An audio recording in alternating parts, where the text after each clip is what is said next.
Good morning बच्चों, कैसे हो? अच्छे, हमेशा ही अच्छे है ना।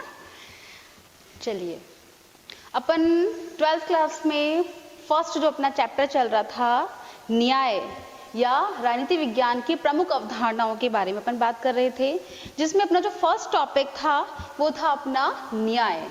यानी कि इससे पहले वाली क्लास में अपन ने न्याय से रिलेटेड जो थोड़ा बहुत भी पढ़ा था, क्योंकि हमने न्याय से रिलेटेड, मैं आपको थोड़ा सा वापस रिवाइज कर देती हूँ उस चीज को, कि न्याय से संबंधित हमने बात करी थी कि राजनीति विज्ञान में न्याय से संबंधित कुछ विचारक हुए हैं और जिन्होंने अपने अपने विचारों को अपने अपने तरीके से परिभाषित किया है। जैसे कि अपन ने बात करी थी प्राचीन विचारकों की, हमने बात करी थी कल, हमने उसके बाद में मध्यकालीन विचारकों की बात करी थी, फिर हमने आधुनिक काल के बारे में मैंने आपको बताया था, फिर जॉन रॉल्स के बारे में मैंने आपको बताया था और ये कहा था कि जॉन रॉल्स जो है वो न्याय के संबंध में उन्होंने जो महत्वपूर्ण अपनी विचारधाराओं का प्रतिपादन किया वो सबसे ज्यादा महत्वपूर्ण था। चलिए वापस से अपने टॉपिक पर अपन वापस आ जाते हैं कि हमने दो टॉपिक्स की इसमें बात कर ली थी। हमने प्लेटो के न्याय की बात करी थी, सबसे पहले हमने प्लेटो के न्याय संबंधी अवधारणा की बात की कल, ठीक है। और फिर उसके बाद में हमने बात करी थी अरस्तु के न्याय के संबंध में हमने बात करी थी। यानी कि इन दो टॉपिक्स के बारे में हमारी बात हो चुकी है। अब जो हमारा जो थर्ड टॉपिक है वो है हमारा मध्यकाल में न्याय संबंधी विचार। आज का जो अपना टॉपिक है वो है मध्य काल में न्याय संबंधी विचार। मध्य काल में न्याय संबंधी विचार, जैसे कि प्लेटो ने अपने विचार को बताया है कि न्याय क्या होता है, अरस्तु ने न्याय के संबंध में अपने विचारों का प्रतिपादन किया है, उसी तरह से मध्य काल में कुछ ऐसे विचारक हुए हैं जिन्होंने अपने अपने तरीके से न्याय को परिभाषित किया है। जैसे कि इसमें मुख्य रूप से हम नाम लेंगे एग्नीवास का, या हम बात करेंगे संत अगस्टाइन की बात करेंगे। ये दो विचारक मध्यकाल में हुए हैं जिन्होंने न्याय के संबंध में अपने विचारों का प्रतिपादन किया है। अब चलिए बात करते हैं हम सबसे पहले एग्नीवास और संत अगस्टाइन की। संत अगस्टाइन क्या कहते हैं कि न्याय क्या है? संत अगस्टाइन के अनुसार न्याय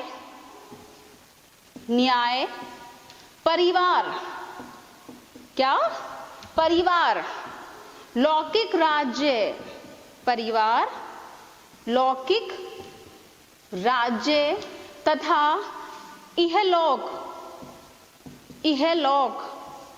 राज्य के रूप में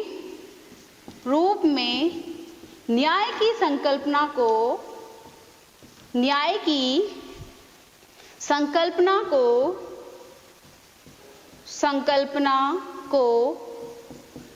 परिभाषित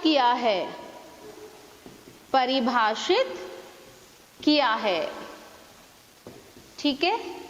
यानी कि संत अगस्टाइन क्या कहते हैं कि न्याय परिवार, लौकिक राज्य और इहलौकिक राज्य के रूप में इन्होंने न्याय की संकल्पना दी है। क्या मतलब है इसका? कि प्रत्येक व्यक्ति अपनी इच्छाओं का पालन ईश्वर की इच्छा के अनुसार करेगा। यानी कि वो जो भी काम कर रहा है वो किसके अकॉर्डिंग करेगा कि ईश्वर ने उसको ये काम उसको दिया है करने के लिए, और यही क्या उसके अनुसार न्याय है कि हम जो काम कर रहे हैं वो हमारा काम किसके अनुसार होना चाहिए? उस ईश्वर की इच्छा के अनुसार होना चाहिए। क्योंकि जब हमारा सारा काम ईश्वर की इच्छा के अनुसार होगा तो हमारा काम पूरा का पूरा किस पर आधारित होगा? न्याय पर। ऐसा संत अगस्टाइन ने न्याय के संदर्भ में कहा है कि हमारा या समाज का या समाज में रहने वाले प्रत्येक मनुष्य का प्रत्येक कार्य समाज के हित में होगा। और वो क्यों होगा? जब हम अपना प्रत्येक काम ईश्वर की इच्छा के अनुसार करेंगे, ठीक है। जैसे कि फॉर एग्जाम्पल राजा होता है, राजा का कोई व्यक्तिगत जीवन नहीं होता तो है, लेकिन वो समाज या प्रजा के हित में अपने व्यक्तिगत जीवन को बिल्कुल साइड में रख देता है। क्यों? क्योंकि राजा को किसका अवतरण माना गया है? राजा को हमेशा ईश्वर का अवतरण माना गया है। ईश्वर का अवतरण माना गया है राजा को। अब जब राजा को ईश्वर का अवतरण माना गया है तो राजा की इच्छा किसके इच्छा के अनुरूप हुई? ईश्वर की इच्छा के अनुरूप। तो राजा की इच्छा का पालन प्रजा क्यों करेगी? राजा की इच्छा का पालन प्रजा क्यों करेगी? क्यों? क्योंकि राजा को ऐसा करने के लिए आदेश कौन दे रहा है? ईश्वर दे रहा है। और राजा प्रत्येक काम किसके हित में कर रहा है? प्रजा के हित में। क्यों? क्योंकि उसको ईश्वर के द्वारा निर्देशित किया गया है। तो यहाँ पर सेंट अगस्टाइन भी यही कहना चाह रहे हैं कि परिवार, लौकिक राज्य, इहलौकिक राज्य के संदर्भ में न्याय ही सही अर्थों में न्याय कहलाएगा। समझ में आ गया? चलिए अब एक्निवास की हम बात करते हैं कि एक्निवास ने क्या कहा है कि न्याय समानता पर आधारित होता है। न्याय समानता पर आधारित होता है। किस पर? समानता पर। क्योंकि इनके अनुसार इन्होंने न्याय के बारे में बताया है कि न्याय ही समाज को व्यवस्थित और अनुशासित रखने का काम करती है। क्योंकि समाज अगर काम करेगा तो उसके लिए एक नियम का होना आवश्यक है, और नियम सबके लिए इक्वल होनी चाहिए, सबके लिए बराबर होनी चाहिए। उसके लिए ना तो कोई बड़ा होता है ना कोई छोटा होता है। उसकी नजर में, यानी कि कानून की नजर में सब व्यक्ति समान होते हैं। तो यही तो अगस्टाइन एक्निवास कहना चाह रहे हैं कि न्याय किस पर आधारित होना चाहिए? समानता पर आधारित होना चाहिए कि प्रत्येक व्यक्ति सब समान है, कि राज्य की नजर में प्रत्येक व्यक्ति चाहे वो कितना ही अमीर हो और चाहे वो कितना ही गरीब हो, लेकिन वो समान है उस किसकी नजर में? राज्य की नजर में। तो सेंट अगस्टाइन कहते हैं कि एक समाज को सुव्यवस्थित तरीके से चलाने के लिए न्याय पर आधारित होना आवश्यक है, और न्याय पर अगर वो आधारित होगा तो अपने आप अनुशासित होगा। क्योंकि मुझे पता है कि मेरा क्या कार्य है, समाज में रहने वाले आप सबको पता है कि आपके क्या कार्य हैं। क्यों पता है हमें सब? क्योंकि हमें पता है कि ये हमारे कर्तव्य है, और ये कर्तव्य हमारे लिए राज्य ने निर्धारित किए गए हैं, राज्य ने हमारे लिए निर्धारित किए हैं। इसलिए मैं अपनी स्वतंत्रताओं का उपयोग ऐसे नहीं करूंगी या ऐसे नहीं करूंगा कि जिससे सामने वाले की स्वतंत्रता भंग हो। क्योंकि यदि मैंने ऐसा काम किया तो कहीं ना कहीं आपकी स्वतंत्रता भी मेरी स्वतंत्रता से बाधित होगी। तो यहाँ पर समानता का कहने का मतलब यही है कि समाज न्याय पर अगर आधारित होगा तो अपने आप ही समानता पर आधारित होगा। ठीक है, ये हो गया अपना मध्यकाल में न्याय। इसको इरेज कर देती हूं मैं। मध्यकाल में अपना हो गया है न्याय की अगस्टाइन और एक्निवास ने इसको परिभाषित किया है कि न्याय किसे कहते हैं। इन्होंने अपने अपने शब्दों में न्याय की परिभाषा दी है। अब चलिए फोर्थ पॉइंट में आते हैं, आधुनिक काल में न्याय संबंधी अवधारणा। फोर्थ पॉइंट है अपना आधुनिक काल में न्याय। आधुनिक काल में न्याय संबंधी अवधारणा, क्योंकि हमने बात कर ली थी कि प्राचीन समय में प्लेटो, अरस्तु, मध्यकाल में एक्निवास और सेंट अगस्टाइन। अब आधुनिक काल में न्याय को किस किस ने परिभाषित किया? क्योंकि न्याय की जो संकल्पना थी शुरू से अगर हम बात करें तो न्याय की संकल्पना धर्म पर आधारित होती थी, धर्म पर आधारित होती थी, संस्कृति पर आधारित होती थी, संस्कार पर आधारित होती थी। इसीलिए प्रत्येक व्यक्ति थोड़ा सा संयमित था।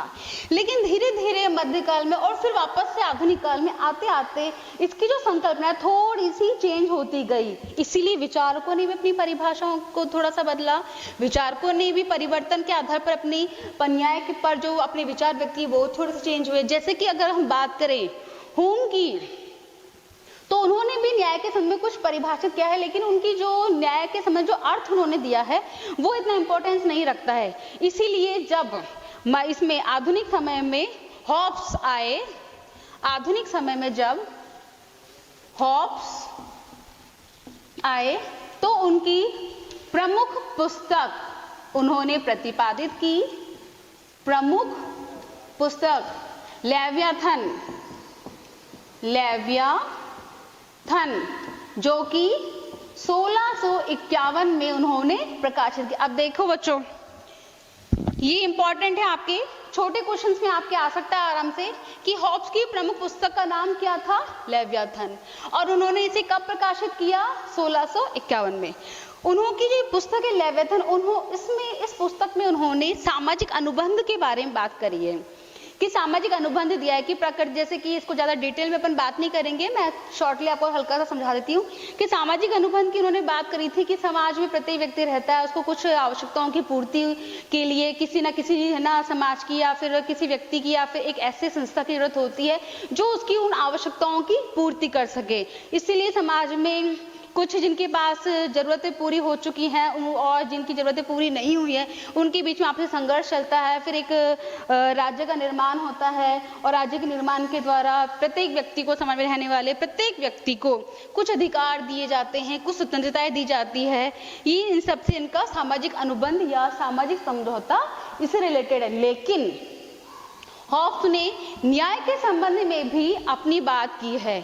हॉब्स और क्या कहता है हॉब्स कि प्रत्येक व्यक्ति को अपनी आवश्यकताओं की पूर्ति के लिए एक ऐसी संस्था की आवश्यकता होती है जो न्याय पर आधारित हो, क्योंकि समाज में सब व्यक्ति समान है, ऐसा हॉब्स ने कहा है। लेकिन अगर हम इसके बाद बात करें तो इन्होंने एक छोटी सी चीज और बताई कि सर्वहित, इन्होंने कहा है सर्वहित में सबके हित की बात करिए कि मेरा भी विकास हो, आपका भी विकास हो या समाज में रहने वाले प्रत्येक व्यक्ति का विकास हो। तो हॉब्स के अनुसार न्याय सर्वहित से संबंधित है। इसके बाद आधुनिक काल में बहुत सारे उपयोगितावादी विचारक आए। उपयोगितावादी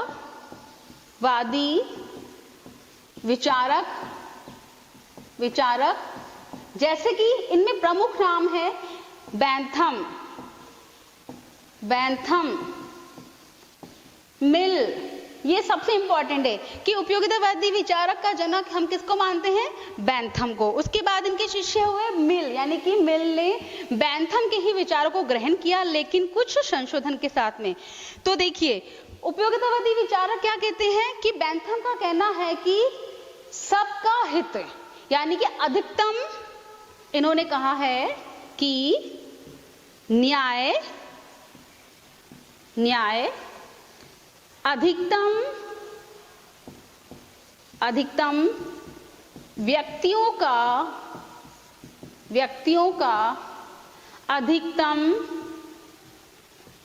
अधिकतम सुख है। यानी कि न्याय क्या है बेंथम के अनुसार कि अधिकतम व्यक्तियों का अधिकतम सुख ही न्याय है। यानी कि जितने ज्यादा व्यक्तियों को उनकी आवश्यकताओं की पूर्ति हो या उनके सुख की प्राप्ति हो या उनकी सुविधाओं की पूर्ति हो, वही क्या है? न्याय है। ऐसा ही मिलने का है कि सबके हित की बात इन्होंने करी है। किसके हित की बात करी? कि सब व्यक्ति होंगे, सब महत्वपूर्ण होंगे, लेकिन इन्होंने एक चीज इंपॉर्टेंट बताई है मिलने कि इन्होंने एक जोड़ दिया है शब्द नैतिक मूल्य। इन्होंने उपयोगितावाद में नैतिक मूल्य नाम की एक चीज जोड़ दी है कि ठीक है अधिकतम व्यक्तियों का अधिकतम सुख ही न्याय है, लेकिन ये किस पर आधारित होनी चाहिए? नैतिक मूल्यों पर। समझ में आ गया? इसको इरेज कर देती हूं मैं। आधुनिक काल की अपन ने बात कर ली है, यानी कि अपने 4 पॉइंट्स अपन ने क्लियर कर ली हैं। और बच्चों मुझे लगता है कि आपको सब समझ में आ गया होगा, क्योंकि इतना कोई टफ अभी टॉपिक अपना है नहीं, ठीक है, क्योंकि इजी ही टॉपिक चल रहा है अपना।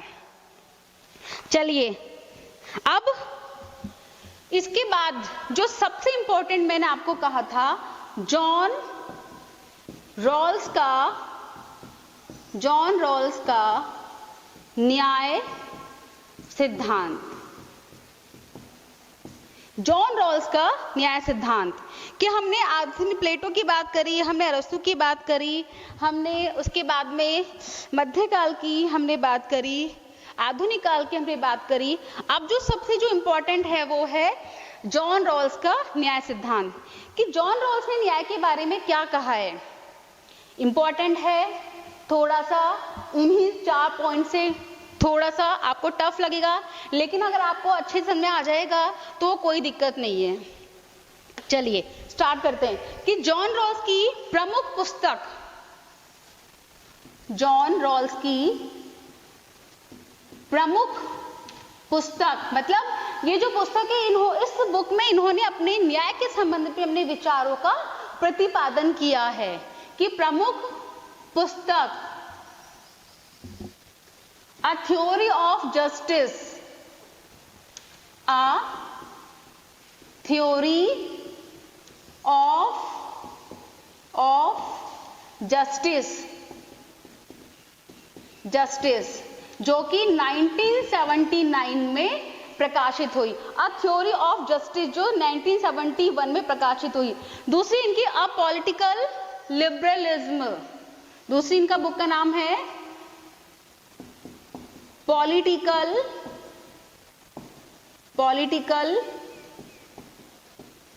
लिबरलिज्म 1993 में। ठीक है, इनकी दो पुस्तक हुई, यानी कि सबसे इंपॉर्टेंट पुस्तक कौन सी है इनकी? A theory of justice. ये सबसे इंपॉर्टेंट है कि ये आपके छोटे क्वेश्चन में भी पूछ लिया जाता है कई बार कि इनकी प्रमुख पुस्तक का नाम कौन सा है, प्रमुख बुक का नाम कौन सा है। वो है अ थ्योरी ऑफ जस्टिस, जो कब इन्होंने प्रकाशित की? 1971 में। दूसरी पुस्तक इन्होंने प्रकाशित करी है पॉलिटिकल लिबरलिज्म 1993। इन दोनों पुस्तकों में इन्होंने सबसे ज्यादा जो न्याय की बात करी है वो है अ थ्योरी ऑफ जस्टिस, यानी कि न्याय के संबंध में इन्होंने अपने विचारों का जो प्रतिपादन किया है वो अपनी बुक में इन्होंने किया है। अब देखिए, समझिए इसको कि जॉन लॉक ने पहली बार अपनी पुस्तक प्रकाशित की अ थ्योरी ऑफ जस्टिस 1971 में, जिसमें उन्होंने न्याय के बारे में अपने विचारों को बताया। फिर उसके बाद में जॉन रॉल्स ने क्या कहा है कि जॉन रॉल्स ने कहा है कि प्राथमिक वस्तुओं की समस्या, प्राथमिक वस्तुओं की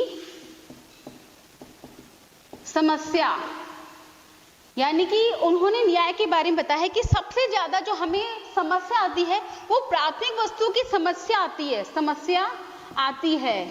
अब ये प्राथमिक वस्तु क्या है? प्राथमिक वस्तु क्या है कि भाई न्याय के संबंध में हमें सबसे ज्यादा समस्या हमारी प्राथमिक वस्तु की पूर्ति करने में आती है। अब जॉन रॉल्स के अनुसार ये प्राथमिक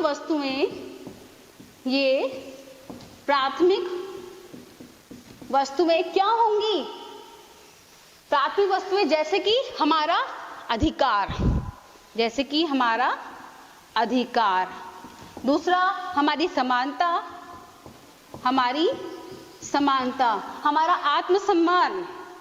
हमारा आत्मसम्मान, इनकी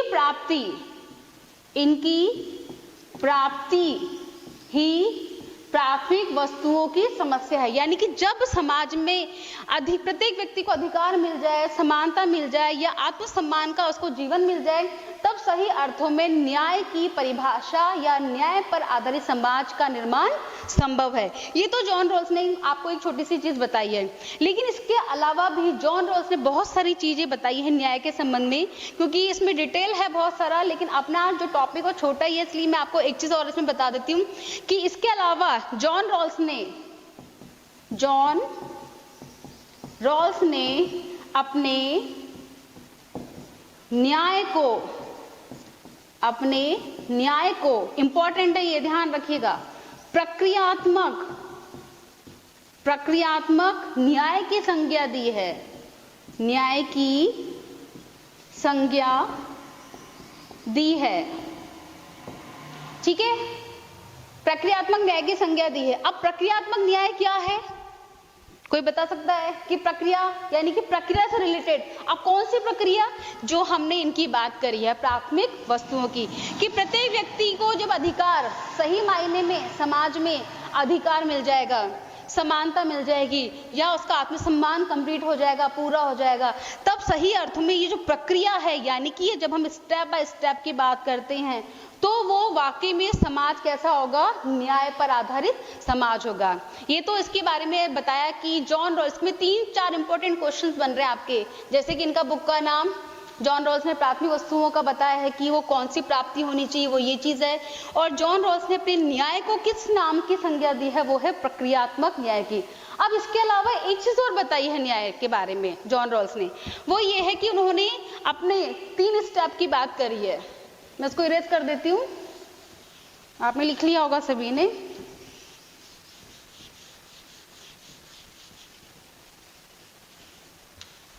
कि जॉन रॉल्स में सबसे ज्यादा, क्योंकि जो विचारक होते हैं उस पर किसी ना किसी का प्रभाव बहुत ज्यादा पड़ता है, तो इन पर भी जॉन लॉक का प्रभाव सबसे ज्यादा पड़ा। जॉन लॉक से ये सबसे ज्यादा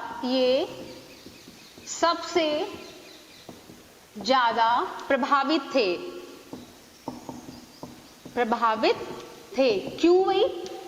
क्यों थे?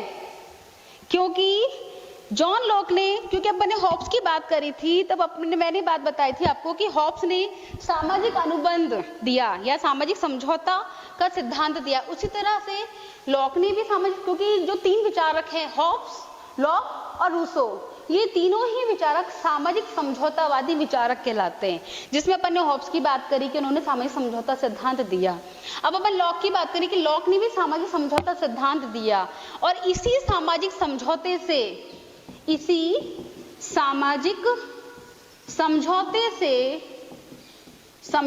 से जॉन रॉल्स सबसे ज्यादा प्रभावित हुए हैं। क्यों? क्योंकि इन्होंने क्या कहा है जॉन रॉल्स ने, कि समाज में वो ही व्यक्ति आगे आएगा जो उन परिस्थितियों से जूझ रहा है, यानी कि जो सबसे ज्यादा समाज में किसी भी चीज से या किसी भी समस्या से त्रस्त है, पीड़ित है, वो ही उस समस्या को अच्छी प्रकार से समझ सकता है। इसीलिए जॉन रॉल्स ने इन व्यक्तियों के समूह